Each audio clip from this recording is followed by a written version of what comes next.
Saturdays 2 p.m. in Nigeria, 2 p.m. in the UK, and 9 a.m. Eastern Time in the USA. It's time for Nigeria International.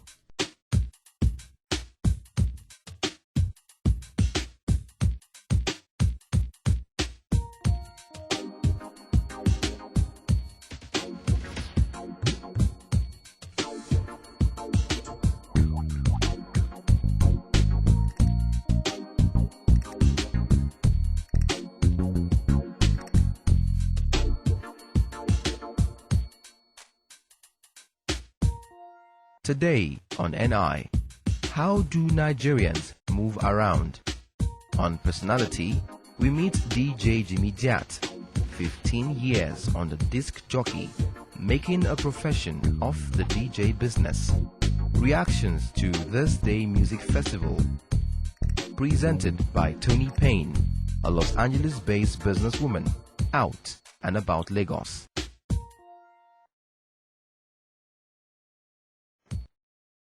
And I will be right back.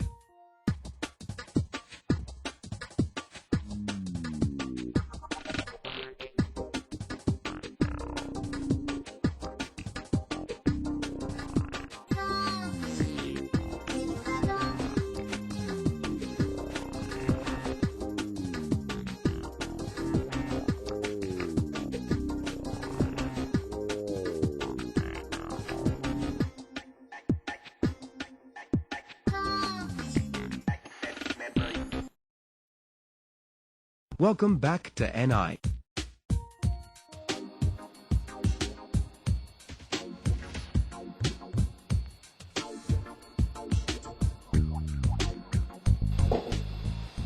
Who is it? Hi.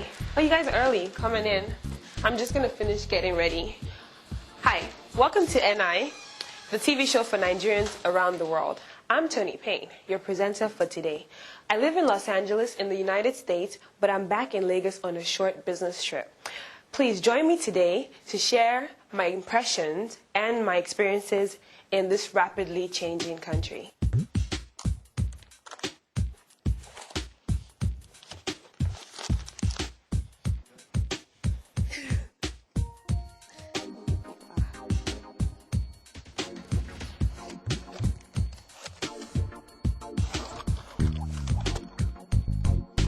Let's go.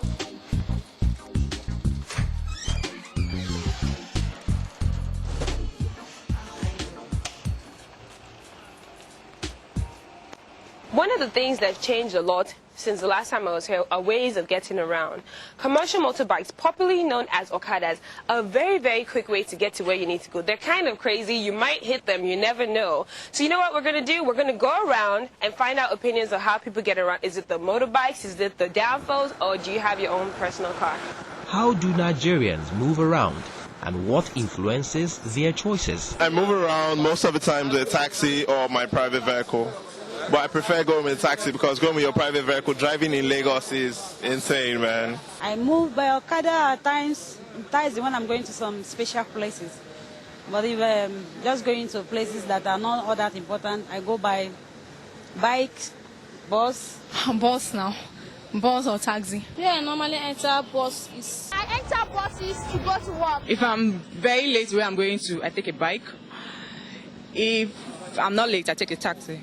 I love moving around on Okada. I prefer taking bike.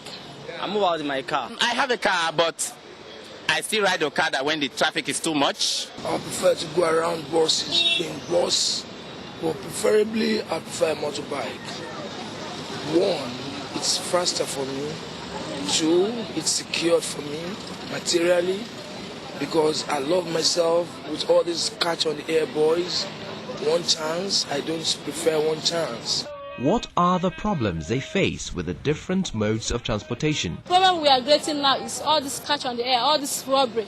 If you take like downfall now, they will be calling one chance, one chance, one chance. So when you enter, you not get to where you're going to, they will push you down, they took your money, and most of the time those drivers, they are drunk. Before any little space, they like to rush in, so that they will reach the distance and collect other transporter, so that they will make more money than the one they're supposed to make. Lots of people seem to enjoy the speed of the motorbike. But unfortunately, they've been placed under a curfew for 7 p.m. recently because rumors have been going on that they are used for robbery at night, and this curfew has caused difficulty for a lot of people. When the state government has banned the movement of Okada from 7 p.m. is a little bit difficult. Because of Okada's ban, it's been tough, especially because of my work. Most of the time, anywhere I am now, I want to, get home, beat the 7 o'clock curfew for Okada, and it's not so easy. And getting cabs also is not too safe because most of the time you are alone with the cabin, and I don't know, it's not been easy. Most houses in Lagos, you have to drop by the main road and you need to take a bike or something. But ever since the bike Okada, you have to keep trekking. So it's really making life hard and terrible for a lot of people. Me too, because most of the time I close very late, and when I'm going home I have to trek, and it's not really something nice. Lagos is a very, very busy state. It's crazy, it's hectic. People are impatient and always on the go. It's kind of like LA, but like 10 times worse. So right there is the Okada we were talking about. Right there, as you see, people get on it. They're not too safe in my opinion, but judging from how traffic is in this state, I'd take Okadas any day if I was guaranteed I won't fall flat on my face. You can see a lot of them parked over here. They're the craziest driver. You know what I heard was if you hit one, 2 billion of them are going to come out of nowhere and beat the living daylights out of you. I haven't yet to experience it. I'm yet to experience it, but hopefully I will never ever have to experience it. I don't drive out here, by the way, because I can't. I lose my mind trying to. But road rage, I still have road rage. And we have traffic lights that work. So right now we're at a stop sign waiting to be given the go-ahead to start moving. And another problem we have here in Nigeria, I think it's a problem, are little kids that beg. I have a habit of when they come up to me, I say, you know what, tell your mom to send you to school. And then they look at me funny like, what are you talking about? Personally, I think they should be in school. I don't think they need to be out on the streets begging, but I guess, a lot of these parents or uneducated parents see it as a way of making money. So they produce these children and send them on the road to start begging for alms, which is so uncool, if you ask me. Over there, you have the tent set up for topping up your phone. And the people sit there. There's nobody there right now. I wonder why. People sit there and sell their recharge cards. An example of how the phone system works out here, I bought a 500 Naira recharge card, which is equivalent to about maybe $3 to $4. And it was gone within 10 minutes. So you're paying about almost 50 Naira a minute to talk on the phone. I think it's bloody expensive considering how much I pay to use my phone. And I tend to talk a lot, in case you haven't noticed. Everybody in Nigeria is a businessman or woman, by the way. And you have a lot of street offices, as they call it. There's a street office, they're selling groundnuts and wali. Yeah. You see hawkers on the street selling their goods. We're in Victoria Island right now. This is one of the suburbs of Lagos. It's supposed to be a very posh area. But when you get to Lagos, you know you're in Lagos. You can't miss it. I know I got a car, but getting around, as you can see, is a lot faster on Okadas. Now let's meet a man who gets around Lagos a lot. He's DJ Jimmy Jatt, one of the best DJs in Nigeria. I'm kind of envious of him. You know why? He gets paid to party. Now let's talk to him. What is life like for Jimmy Jatt as a DJ in Nigeria? Fun and stressful. First of all, it's fun because I enjoy what I do. That's what I want to do, and that's what I'm doing, and I enjoy it so much. Stressful in terms of, getting equipment and maintenance of equipment, Then basically because people around there, until recently, probably felt DJing was just a hobby or something. They really don't see you as a professional, But that's changing now because, some DJs have been able to explain what professionally DJing is all about. So we're getting more regard and more respect now. Personally, I don't do any other thing. I'm a DJ, full-time DJ for so long. And I'm not so lean, am I? So I think it's good. Music around there is mainly hip-hop, R&B. Not too much, it's just some few people into house music and some other stuff, but mainly R&B and hip-hop, and a whole lot of Nigeria vibe, which of course falls under, is either a little bit of a blend of R&B and hip-hop. How acceptable is playing Nigerian music these days? Before, before would be, maybe 10 years ago, nobody wants to hear any Nigerian stuff. But right now, I think it's changed, right now, you could do a whole party like 50-50. 50% pure Nigerian music, then 50% of what comes from elsewhere. Is there any kind of relationship between him and other Nigerian DJs around the world? I'm like a bridge between all the DJs here and abroad, I know quite a number of DJs over there, and I know almost all the DJs there, so I'm able to relate with guys from there and still relate with guys from here, and then we'll try and find a balance. This is what we do here, that's what you do there, How do you come in? How do you help source for music over there? How do we help you get what you need from here as well?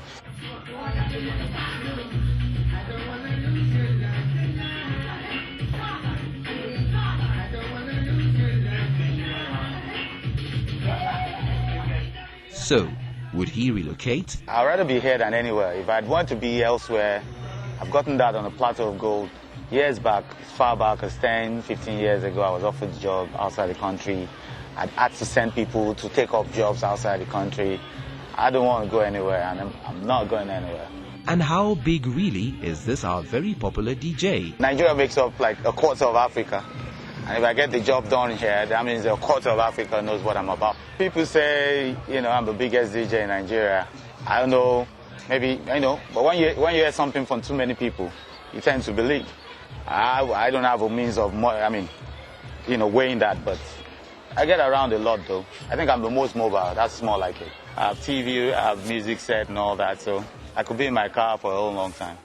I have a whole lot of stuff, because if I change my plan, from here I'm going for a gig.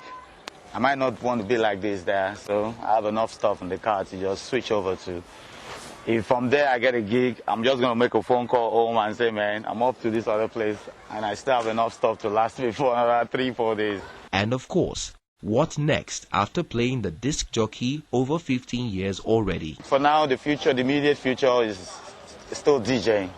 I'm not going to quit for now. And if I move on from DJing, I guess I still go on, still in the same line, probably just start a nightclub or probably start an independent radio. I will still be playing music, no doubt.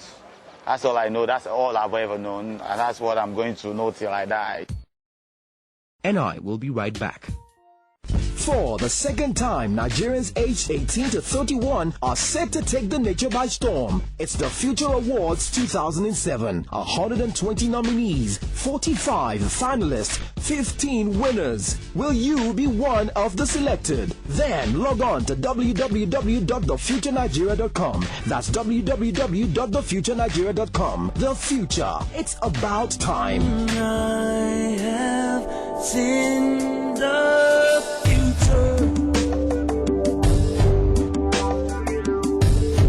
Though I'm not a prophet.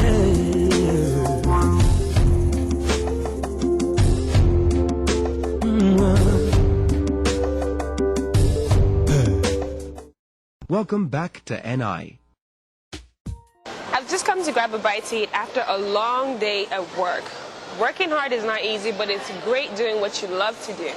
I launched my own cosmetic line about 2 years ago, and it's been sold across the United States and Europe, and now it's officially in Nigeria, and we're doing it big. A couple of United States artists came here to perform a little while ago. So we're going to walk down in the Silverberg Galleria and find out what other people thought about it. First of all, the gallery was ridiculously expensive. Everybody felt that, but I for one didn't believe they were going to bring all the artists, which they actually did. So that was really, really big, because for a lot of people that's a once-in-a-lifetime opportunity. So on the show with that, they really, really pulled it off because they brought all the international stars. I think it was to be honest with you, I didn't watch the show, so I didn't know if it was worth it. But if it was 100 grand, I think it's alright as long as it was worth the show.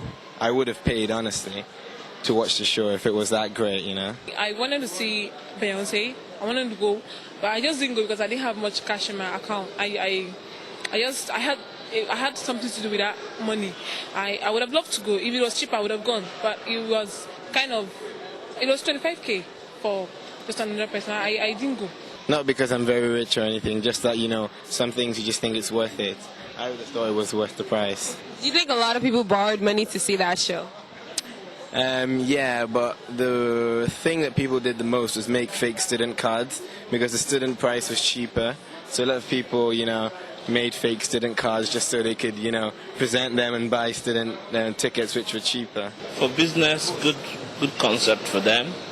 I think that was too much. It was outrageous. I've heard whispers about how much they paid Beyonce to come to Nigeria. Now you must remember Nigeria doesn't have the best of image abroad. You know, people think it's insecure. People think all of us are carrying guns and etc. So to get Beyonce to come to Nigeria, I'm sure you'll pay a little extra than if you wanted her to come to South Africa. And I hear as much, you know, that. So I can understand why I even hear they ran into some debt, most probably. So 25,000. I mean, if you want Beyonce, Jay-Z in one stage with Dare and the band and Wed MC on one stage, 25,000 is not a lot of money to pay for that. Some wondered what value it will add to our music industry.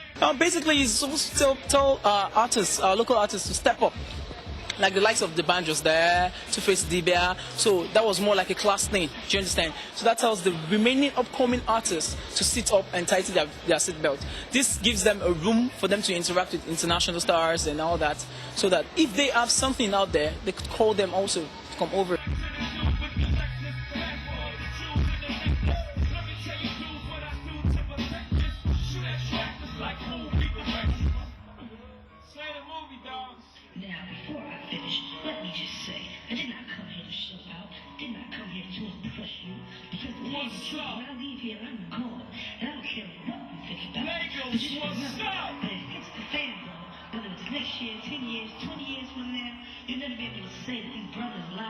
And some had opinions on the attendance by some government officials. I don't know if everybody, you know, shares my opinion, but, you know, we didn't really need, you know, all that, because that was not needed hype.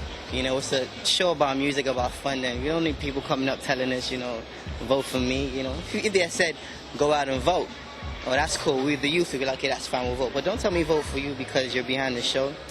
That didn't really ring well, because the crowd weren't feeling it. Everybody was like, no, man, get off stage. I'm not going to say any names. Because I have reservations about some of things, but that's not too important. The important thing is that they took entertainment that seriously.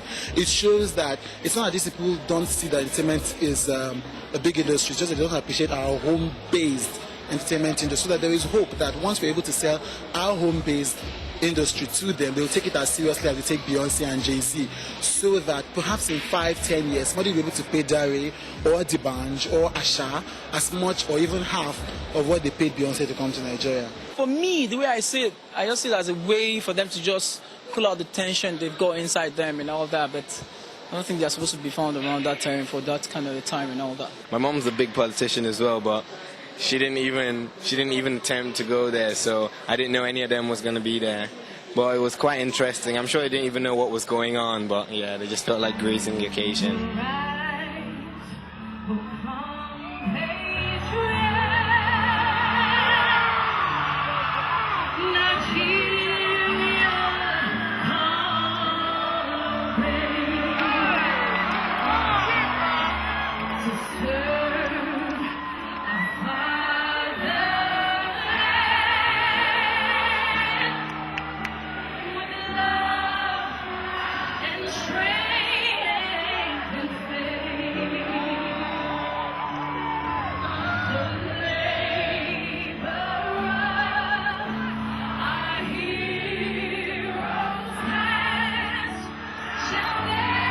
The big deal in America right now is how Beyonce sang the Nigerian national anthem.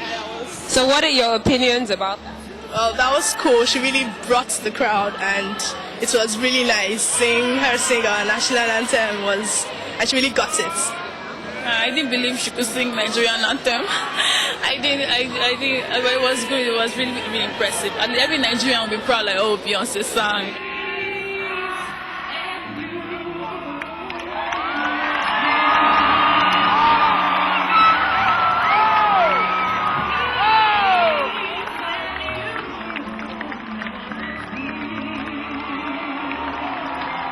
On the rail, it was a fantastic show. It was a bit muddy though, but it was hot. Everybody, let's go! There you go, a selection of views there. Personally, I think the This Day Festival was really good for Nigeria. The gate fee was a little bit on the crazy side. I wouldn't have paid it. If somebody paid it for me, maybe I would have gone. But 100,000 naira, that could feed a whole lot of poor people. If they had used that money for something better, I would have been a little bit prouder of my country. So while I go down and meet up with a friend of mine, we're going to take a few greetings from How You Day. My name is Yabo Joe. I'm saying a shout out to my brother Babalola in London, my friend Tose. I have a lot of friends in London, so I'm saying hi to everybody. You know, I'm saying a shout out to Razak in America. I'm saying a shout out to Dula in Canada. I'm saying a shout out to all my friends in Nigeria and all my big fans. You know, I love you all. Thank you. My name is Azadas, and I would like to give a shout out to my friends in England. Magnum. Me, they sabi as Magnum. Me, I sabi you as Deba or Bugaboo Rabbit. Yeah, man. What's this guy's name? 419 Squad. All my posse in the United States, in SA. I said, big up, man. Forget that thing. All this cat then confused me. I don't know if you remember her name again. My name is Bola Akinbuade. I'm saying hi to my dad and my mom. They're in Ibadan. My brother in UK, Akinyele. And my second brother in South Africa, Akindele. My sister, Dupe, she's in Lagos. And my kid sister, she's in Osu. Hi, I love you all. I've missed you so much. Hello, this is Marie from Germany, and I say hello to everybody I know all over the world. Have a nice time. Greetings from Nigeria. My name is Bengade Inga, the first CFR comedian of the Federal Republic. I'd like to make a shout out to all my friends worldwide. George Bush, what's up, man? Ayoshunaya, Ayoshu, DJ Abbas, all my friends worldwide. Keep watching. Nigeria International. Yes, so. We're now back at Blue Sea Hotel in Victoria Island, enjoying the breeze by the poolside. I really, really need it. Oh, trust. Hope you have enjoyed our time together, and we hope to see you next time for an action-packed episode. So I'm going to get down and join him in the pool. Meanwhile, you can contact us at info@nigeriainternational.com or visit our website at nigeriainternational.com. Till next week, go around, come around.